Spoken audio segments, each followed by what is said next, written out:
तो Vidyaguru YouTube channel में आपनु हार्दिक स्वागत है। आज आपणे पाठ नंबर 8 विषय संस्कृत धोरण 10 अने गई वखत आपणे पाठ नंबर 8 में नाट्यांश 1 नो अभ्यास कर्यो हतो। आज हवे आपणे नाट्यांश 2 नो अभ्यास करीशुं मित्रों। तो चालो फटाफट आपणे नाट्यांश 2 तरफ आगळ वधीए। सौथी पहेला नाट्यांश 2 नुं आपणे आदर्श वाचन करीशुं अने पछी एने समजीशुं। तो मित्रों आपणे आगळना तासमां चर्चा करी हती के पुनीत अने सुनीत नामना बे मित्रों छे। ए बे मित्रों वच्चे संवाद थाय छे। बराबर ज्यारे दुर्घटना घटे छे, रस्तानी अंदर कोईक एक्सिडન્ટ थाय छे, त्यारे जे माणस छे एना कर्तव्य शुं होय छे। बराबर तो मार्गनी अंदर अकस्मात जे थाय छे एना माटे साक्षीओ केटला छे। तो आपणे जोयुं के भाई एक तो सजीव और निर्जीव मुख्य बे प्रकार। तो निर्जीव नी अंदर पत्थर वगैरह जे छे निर्जीव पदार्थों, जड़ पदार्थों और सजीव। तो सजीव नी अंदर तो पशुओ आवे, गाय बकरी बळद वगैरह। त्यार पछी पक्षीओ आवे छे अने पछी आवे छे मनुष्यो। तो गाय वगैरह पशुओ पक्षीओ आ बधा तो जे छे दुर्घटनाना अवाजना कारणे डर अनुभवे छे, भय अनुभवे छे अने ए जग्या छोड़ी अने अन्यत्र जता रहे छे। हवे त्रीजे जे छे ए मनुष्य साक्षी छे। तो मनुष्य एक एवुं प्राणी छे के जे बधुं समजी शके छे, एकबीजाना भावने ए समजी शके छे, एकबीजाना सुख अने दुःखनो अनुभव करी शके छे, कोईना दुःखमां भागीदार थई शके छे। तो माणस तरीके ज्यारे आवी दुर्घटना घटे छे त्यारे आपणुं शुं कर्तव्य होवुं जोईए ए पुनीत अने सुनीत आ बंने मित्रोना संवादना माध्यमथी आपणे समजवानुं छे। तो एमां नाट्यांश 1 सुधी आपणे समझी चूक्या था। एमां जे छे प्रथम कार्य शुं छे तो एनी आपणे चर्चा करी थी। पहेलुं कार्य छे दुःखानुभूति, दुःखनो अनुभव करवो। पण शुं दुःखनो अनुभव करीने बेसी रहेवानुं? दुर्घटना घटे त्यारे ए माणस मरी जाए त्यां सुधी आपणे जोता रहेवानुं?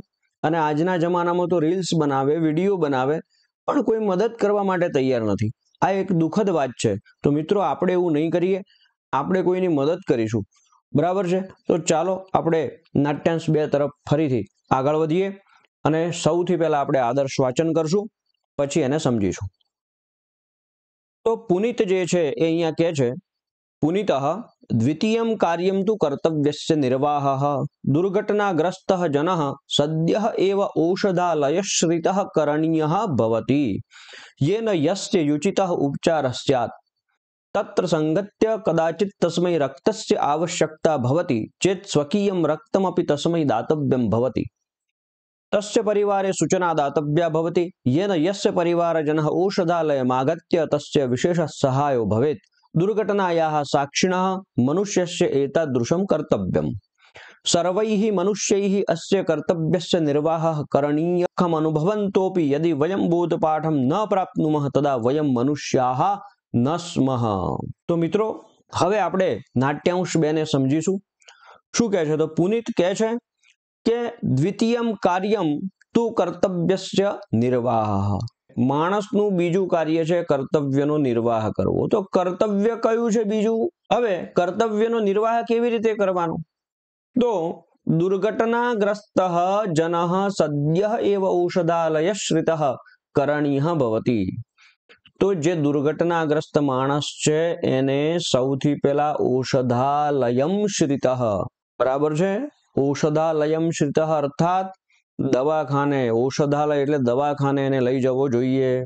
सौथी पहेला एने दवाखाने पहोंचाडवानी व्यवस्था करवी जोईए। आजना जमानामां तो 108 नी व्यवस्था छे, छतां ए लोको रील बनावे छे, विडियो उतारे छे, सोशियल मीडियामां अपलोड करे छे, पण कोई मदद करवा तैयार नथी।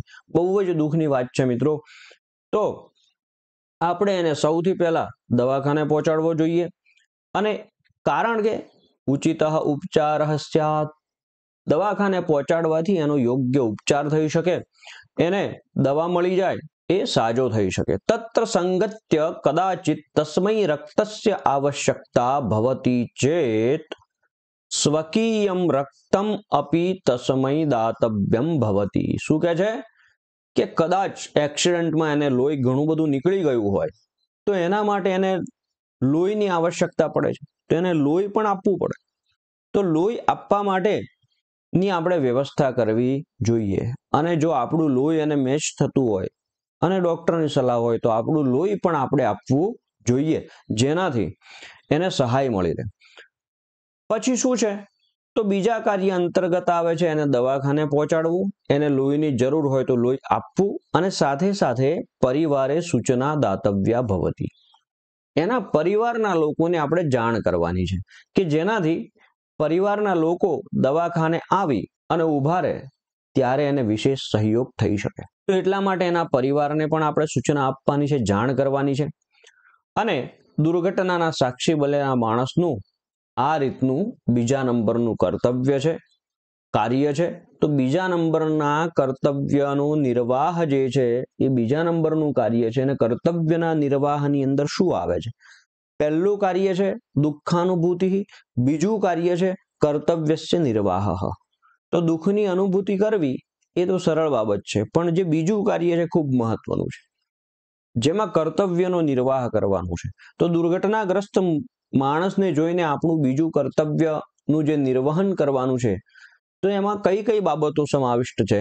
તો એને સૌથી પહેલા દવાખાને પહોંચાડવું, જેથી એનો યોગ્ય ઉપચાર થઈ શકે.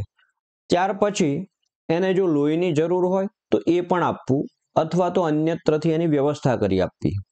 ત્યાર પછી એના પરિવારના લોકોને સૂચના આપવી કે આવી દુર્ઘટના થઈ છે, બની છે, ઘટના ઘટી છે, અને અમુક દવાખાને એને અમે લઈ આવ્યા છીએ, અહીંયા દાખલ કર્યો છે. તો આ રીતની એક સૂચના એના પરિવારને આપવી, જેથી એને આગળની જે ટ્રીટમેન્ટ છે સારી રીતે થઈ શકે.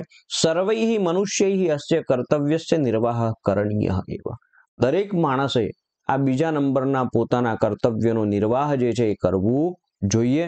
સુનિત કહે છે તૃતીયમ કાર્યમ કિમસ્તિ, ત્રીજું કાર્ય કયું છે? તો જે ઘટનાના સાક્ષી બનેલા માણસે કરવું જોઈએ એવું ત્રીજું કાર્ય કયું છે? તો અહીંયા પુનિત કહે છે તૃતીયમ કાર્યમ અસ્તિ બોધ પ્રાપ્તિ. ખાસ યાદ રાખજો મિત્રો, ત્રીજા નંબરનું કાર્ય છે બોધ પ્રાપ્તિ. બોધસ્ય પ્રાપ્તિ, ષષ્ઠી તત્પુરુષ સમાસ છે, બરાબર છે. બોધ પ્રાપ્તિ, કોઈ પણ દુર્ઘટના ઘટે છે ત્યારે એમાંથી આપણે બોધપાઠ મેળવવાનો છે. શું બોધપાઠ મેળવવાનો છે? એ ઘટના કેવી રીતે બની, શા માટે બની, કોની ભૂલ હતી, આ બધી જ બાબતો ઉપર આપણે વિચાર કરવાનો છે. અને એવું કાર્ય અથવા તો એવી ભૂલ આપણા દ્વારા જીવનમાં ફરીથી ન થાય, જેથી આપણે દુર્ઘટનાથી બચી શકીએ, તો એનું જ નામ બોધ પ્રાપ્તિ છે. તો સમગ્ર ઘટનાક્રમને યાદ કરી અને આપણે એમાંથી બોધ મેળવવાનો છે, કે આપણે એમાંથી એક શીખ મેળવવાની છે, સમજ મેળવવાની છે કે દુર્ઘટના કેવી રીતે ઘટી, એમાં કોની ભૂલ હતી અને કારણ શું હતું. આ બધો જ વિચાર કરી અને એણે જે પ્રકારની ભૂલ કરી છે, જે કારણથી દુર્ઘટના ઘટી છે, એ ફરીથી આપણા દ્વારા ન થાય એનું આપણે ધ્યાન રાખવાનું. આનું જ નામ બોધ પ્રાપ્તિ છે. આ ત્રીજા નંબરનું કાર્ય છે બોધ પ્રાપ્તિ. મનુષ્યણ સદૈવ બોધ પ્રાપ્તયે પ્રયત્ન કરણીયો ભવતી. સર્વત્ર, દરેક જગ્યાએ, દરેક કાર્યમાંથી, દરેક ઘટનામાંથી માણસે બોધ પ્રાપ્ત કરવો જ જોઈએ મિત્રો. યદા વયમ કશ્યાહ ચેત દુર્ઘટનાયાહ સાક્ષિણઃ ભવામઃ તદા કર્તવ્યમ સમાચરંતઃ દુઃખમ અનુભવંતઃ તસ્યાહ દુર્ઘટનાયાહ કંચિત બોધમપી પ્રાપ્તુમ અર્હામઃ. બરાબર. તો આપણે દુર્ઘટનાના સાક્ષી બનીને કર્તવ્યનો નિર્વાહ કરવા સાથે, દુઃખનો અનુભવ કરવા સાથે આપણે બોધ પ્રાપ્તિ પણ કરવી જોઈએ. વિના કારણમ દુર્ઘટના ન ભવતી, કારણ વગર તો કોઈ દુર્ઘટના ઘટતી જ નથી, એમાં કોઈકની તો ભૂલ રહેલી જ હોય. તત્ર કસ્યચિત જનસ્ય ત્રુટિ કારણમ ભવતી, કોઈ પણ માણસની ભૂલ એમાં રહેલી હોય છે, અને સા ત્રુટિ જ્ઞાતવ્યા, આપણે એ ત્રુટિ એટલે કે ભૂલને જાણવાની છે, સમજવાની છે. તદનંતરમ, ત્યાર પછી તાદૃશીમ ત્રુટિમ અહમ ન કદાપી કરિષ્યામિ ઇતિ. અને એ પ્રકારની ભૂલ, જેણે એ ભૂલ કરી અને જેના કારણે એક્સિડન્ટ થયો, જે ભૂલના કારણે એક્સિડન્ટ થયો, એવી ભૂલ હું જીવનમાં નહીં કરું. આ જે છે બોધ અપી પ્રાપ્તવ્ય એવ. આવા પ્રકારનો બોધપાઠ આપણે જીવનમાં ઉતારવાનો છે અથવા તો મેળવવાનો છે. સુનીત જે છે એ પુનિતનો ધન્યવાદ માને છે. સાધુ કથિતમ ભવતા, તે બહુ સરસ વાત કરી. ઘટનાયાઃ સાક્ષિણઃ સંતઃ કર્તવ્યમ નિર્વહन्तઃ અપि દુઃખમ અનુભવन्तઃ અપि યદિ વયમ બોધપાઠમ ન પ્રાપ્નુમઃ તદા વયમ મનુષ્યાઃ ન સ્મઃ. દુઃખનો અનુભવ કરીએ, કર્તવ્યનું નિર્વહન કરીએ, પણ જો આપણે બોધ પાઠ જે છે પ્રાપ્ત કરતા નથી તો આપણે સાચા અર્થમાં માણસ નથી. કારણ કે બુદ્ધિથી વિચાર કરી અને જે ભૂલના કારણે દુર્ઘટના ઘટી છે એ ભૂલ ફરીથી પોતાના દ્વારા ન થાય, આવું જે સમજી શકે એવું પ્રાણી જો કોઈ હોય તો એ માણસ છે. અને માણસ એ સમજ્યા પછી પણ જો ભૂલ કરે અથવા તો સમજે નહીં તો એ ખરા અર્થમાં માણસ નથી. એટલે આપણે બીજાની ભૂલમાંથી શીખવું જોઈએ. ગુજરાતીમાં કહેવત છે ને, ઝેરના પારખા ન થાય. ઝેર પી એનું પારખું કરી અને નક્કી ન કરાય કે એનો આવો પ્રભાવ છે ને પીવાથી મરી જવાય છે. એ તો બીજા કોઈએ પી લીધું હોય, એ બીજાના અનુભવમાંથી આપણે શીખી લેવાનું છે. તો એવી જ વાત છે મિત્રો, અહીંયા આપણે બીજાને જે કારણથી, જે ભૂલથી દુર્ઘટના થઈ છે, એક્સિડન્ટ થયો છે, એમાંથી આપણે બોધ પાઠ મેળવવાનો છે અને એવી ભૂલ આપણે જીવનમાં કરવાની નથી. તો મિત્રો આગળ વધીશું. શબ્દાર્થ અને સંધિ સમાસ વગેરે જે છે આપણે ફટાફટ જોઈ લઈશું. તો ચાલો મિત્રો. રક્તમ એટલે લોહી, ઔષધાલયશ્રિતઃ એટલે દવાખાને પહોંચેલો. ત્યાર પછી છે કર્તવ્યમ સમાચરંતઃ. અહીંયા ટાઈપ મિસ્ટેક છે, ખ થઈ ગયો છે, આપણે ક સમજવાનો છે. તો જે છે કર્તવ્યનું પાલન કરતા. ત્યાર પછી છે દુઃખમ અનુભવંતઃ, તો દુઃખનો અનુભવ કરતા. ત્યાર પછી છે પ્રાપ્તુમ અર્હામઃ, તો પ્રાપ્ત કરી શકીએ છીએ. ત્યાર પછી સાક્ષિણઃ સંતઃ, સાક્ષી થઈને. કર્તવ્યમ નિર્વહંતઃ, કર્તવ્યનો નિર્વાહ કરતા રહીને. ત્યાર પછી આપણે સમાસ જોઈ લઈશું. તો અહીંયા સમાસ છે ઔષધાલયઃ, તો ઔષધસ્ય આલયઃ. બરાબર છે, ષષ્ઠી તત્પુરુષ સમાસ છે. ઔષધસ્ય આલયઃ. ત્યાર પછી ઔષધાલયશ્રિતઃ, ઔષધાલયશ્રિતઃ કરણીયઃ, એવી રીતે આખું વાક્ય છે પાઠમાં. તો એમાં એક જ લીટીમાં, એક જ શબ્દમાં બે સમાસ છે. એક તો ઔષધાલયશ્રિતઃ, તો સૌથી પહેલા ઔષધાલય શબ્દ આપણે છૂટો પાડીશું, અને બીજો છે ઔષધાલયશ્રિતઃ. બરાબર, તો બે સમાસ છે એમાં. તો ઔષધાલય, તો ઔષધસ્ય આલય, ષષ્ઠી તત્પુરુષ સમાસ. ત્યાર પછી ઔષધાલયશ્રિતઃ, એમ ઔષધાલયમ શ્રિતઃ, એમાં દ્વિતીય તત્પુરુષ સમાસ છે. હવે બોધ પ્રાપ્તિ, તો બોધસ્ય પ્રાપ્તિ, ષષ્ઠી તત્પુરુષ સમાસ છે. ત્રણ સમાસ આપણે અહીંયાથી લઈશું જે આપણા પરીક્ષાલક્ષી પણ છે અને એ આપણા અભ્યાસક્રમના આધારે આપણે સમજવાના છે. આગળ વધીએ. હવે સંધિ જોઈ લઈશું. તો સંધિની અંદર બોધોપી, બોધઃ વત્તા અપી. ત્યાર પછી પ્રાપ્તવ્ય એવ, પ્રાપ્તવ્ય વત્તા એવ. બરાબર છે.